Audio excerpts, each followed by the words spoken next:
all that glistens is gold, and not all crystals that look pretty are actually protein. A lot of them are just salt.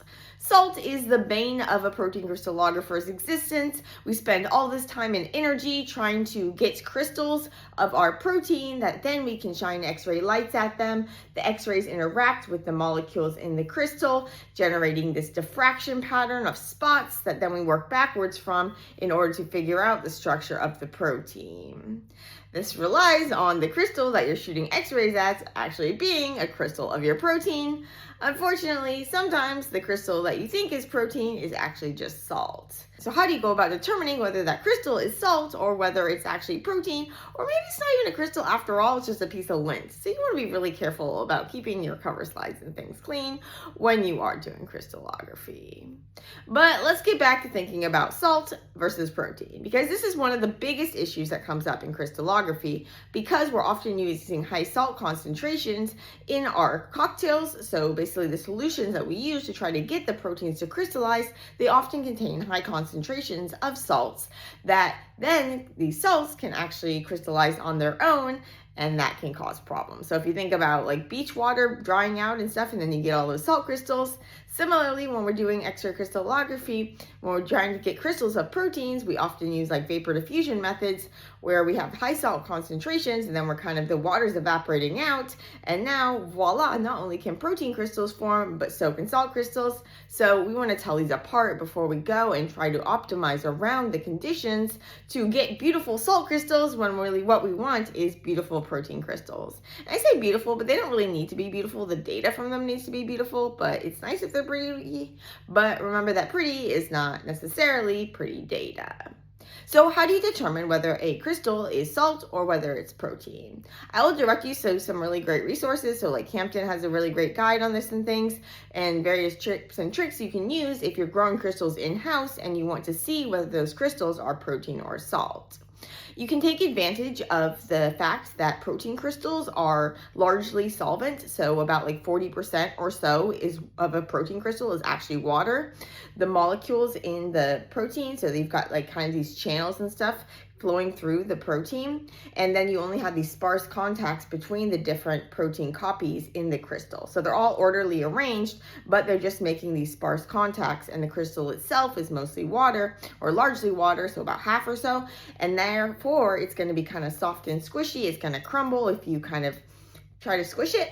But a salt crystal here, the atoms are packed really, really closely together, and so there's not room for water to go in there, and there's not room for dye to go in there, and it's going to be harder to actually crack, and it will crack rather than just crumble. So if you've got the crystal growing in your well and you can sparing it, what you can do is actually take that crystal and see if you can crush it. And so basically if it like snaps, it cracks, that's kind of more indicating that it's a salt, whereas if it's a protein, it'll kind of just crumble because it was all soft and squishy and there was a lot of water in there.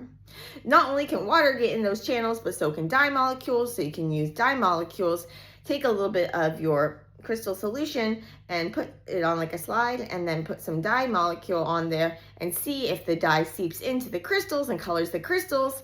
If it does, then the crystal is likely protein, because if it was salt, then the dye wouldn't be able to get in because the ions and atoms and stuff in the crystal are too closely tightly packed together. But in a protein, they're looser, and so here the dye can go in, and voila, your crystal should get colored. But then it's not going to be useful for you, but it would be useful for you to know, okay, those conditions gave me these crystals that were actually protein, and maybe I even have some of the crystals still in that well that I could go and use. You can also, if you have the crystals growing yourself, you can do things like actually try to melt them. And so you take a little bit of the crystal and you kind of like put it on a cover slip and see if you can like melt it, like putting it on the flame. Salt crystals can take the heat, but protein crystals can't. They'll melt, whereas the salt will stay intact. I've never tried this before, but I found an article that does it, and I want to try it out because it sounds really interesting. A couple other things you could try. You could run an SDS-PAGE gel of the crystal and see if you get signal in your chromatography stain showing that you actually have a protein in there. You can also verify that you're not seeing crystals in the cocktail itself. So if you look in like the reservoir, are you seeing crystals in there?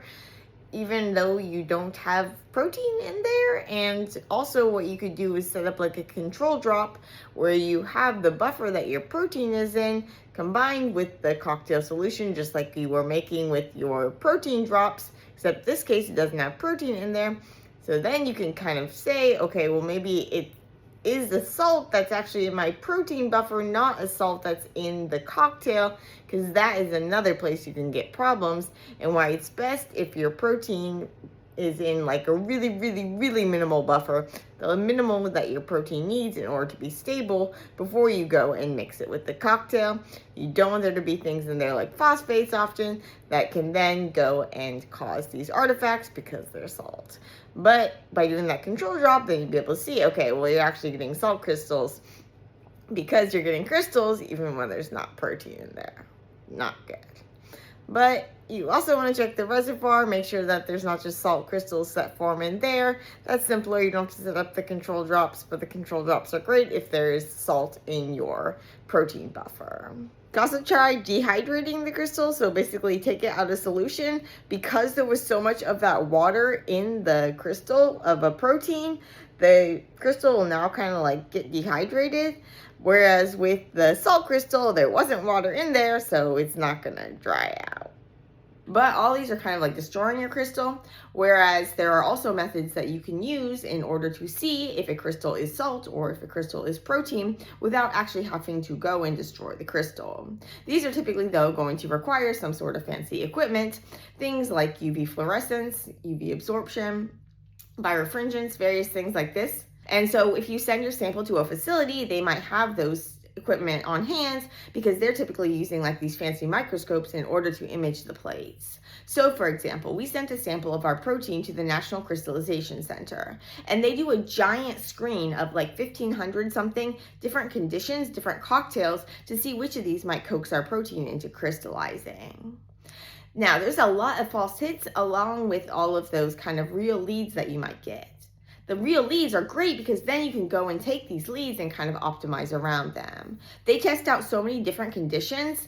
They can't test out every single condition in the universe, but they try to sample kind of a bunch of different places in chemical space that have often been successful in crystallizing proteins in the past, but all proteins are different. And so they kind of test various different conditions, then you find one like lead, and then you go and kind of optimize around them, systematically varying the concentration of the components that were in that lead, where you can vary the pH and things like this to try to optimize for your protein of interest, to get crystals of your protein of interest. But what you don't want to do is to get crystals of that salt and then be optimizing and getting better salt crystals, really pretty salt crystals, but not protein crystals. The ultimate test of whether a crystal is salt or protein is diffraction. So you actually go and you shine x-rays at them, and salts will give you characteristic patterns or lack of patterns, whereas proteins will give you nice diffraction patterns, hopefully. Well, at least they'll give you diffraction patterns that you can tell are protein and not salt. With protein, you'll hopefully get that nice diffraction pattern, that series of spots that you can use to get information about the protein. And so we want that nice diffraction, but we're not just going to go and take those 1,500 different conditions and test each of those to see if they diffract. So what we're going to do is instead use some sort of technique that the microscope can do in order to give you information about whether the crystal is protein or whether it's salt or whether it's neither. And one of the ways that they can do this is with, well, a couple different things. In the case of this National Crystallization Center, at week 4, they do 2 different special scans. So they give you pictures of just like visual pictures at different time points, and then at the 4-week time point, they give you extra data. They give you the UVE TPF, so the UV excitation 2-photon fluorescence, as well as the SONICC results, which rely on SHG, so second harmonic generation. The SHG, so the SONICC, that's going to tell you about whether things are crystals and whether those crystals are likely protein. I say likely because it's kind of not all proteins will give you a positive signal, and some salts will give you a positive signal, but most salts will give you a negative signal, and most proteins will give you a positive signal with that SHG, which I'll talk about in a minute. Then you have the UVE TPF, that UV fluorescence. This is going to rely on the fluorescence properties of amino acids in proteins, but not all amino acids have this property. Only the aromatic amino acids do, especially tryptophan, which kind of got those two big rings and is going to have a nice signal for this. You can also, however, get fluorescence from some of the other amino acids, things like tyrosine and phenylalanine. So if your protein doesn't have any tryptophans like ours, you are not out of luck entirely. Some of your protein, if you still have enough tyrosine and you still have phenylalanine and things, you might get enough signal from the UVE TPF in order to see if a thing is actually protein, but you might not, especially if it's really thin, like thin needles and crystals and stuff. And so don't get too discouraged if you don't get a signal, if you don't have tryptophans, but if you do have tryptophans, you should expect to see a signal. And if you have enough tyrosine and phenylalanine, you might see a signal if your crystal is thick enough, but it might not be a very strong signal compared to if you had a protein that had a lot of those tryptophans. And so the UVE TPF is going to tell you whether there is protein material. It doesn't tell you whether it's crystalline though. And so what can happen is that you can kind of have precipitate of protein that's going to give off light. And you might even have precipitate of protein on a nice looking salt crystal that's then going to make it look like you've got a protein crystal, but it's really just a salt crystal that's kind of cloaked in precipitated protein. And so then if you can go and look through the Z slices, so if you can actually go and see if that fluorescence signal is distributed evenly throughout the crystal, like throughout its depth, then that could tell you that, oh yeah, that actually is a protein crystal as opposed to being precipitate of a protein on a salt kind of scaffold. And so how do you know whether it's actually crystals or just like a precipitate or something? Well, you can look in visually often and see, okay, it looks like a precipitate or it looks like a crystal, but sometimes you can have crystals that are hiding in the precipitate. And even if it is a crystal, then you're like, okay, well, is it still salt or is it protein? And so what you can do then is look at the SHG, so the second harmonic generation. This relies on the fact that protein crystals are often going to have a property that is going to make it so that they're going to interact with light in a way that's going to kind of double frequency and therefore produce this SHG signal.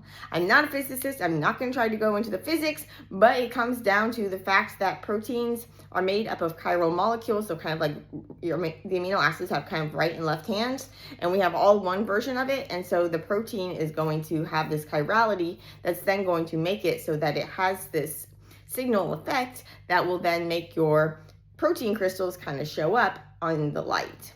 And so they'll look bright in this SHG screen. Whereas salt crystals, they don't have that chirality. And so they're not going to give you that SHG signal. And so there you shouldn't get a signal. But some salts actually will give you a signal. So you might see this big strong signal and it's really just salt. And so then you need to compare to the UVE TPF. And if you see that it's a crystal in the SHG, but it does not seem to be protein in the UVE TPF, be wary of it.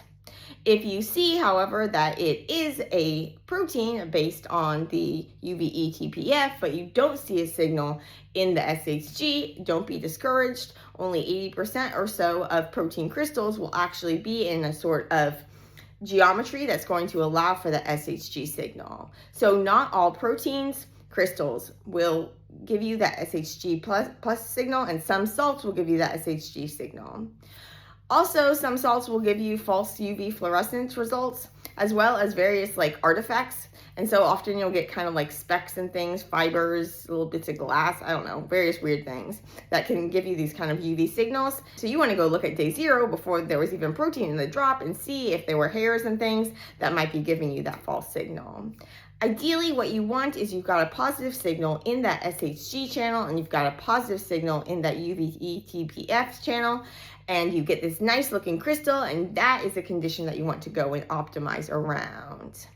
And especially if you find multiple conditions where they're kind of like similar components in the cocktail, and those are all giving you those crystals that are crystals and their protein. And so you see the protein based on the UVE TPF, you see their crystals that are likely protein based on the SHG, you put those together and voila, you get those positive things that you want to prioritize those in order to follow up on. But again, remember the caveats. Remember that not all proteins are going to give you that SHG plus signal. Not all proteins are going to give you that UVE TPF signal. And some salts will give you the positives in both of those.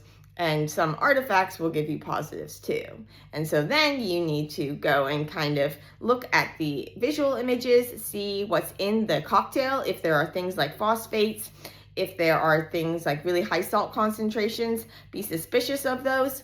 Those UV fluorescence, but you can also just kind of rely on UV absorption. So proteins absorb UV 280 light.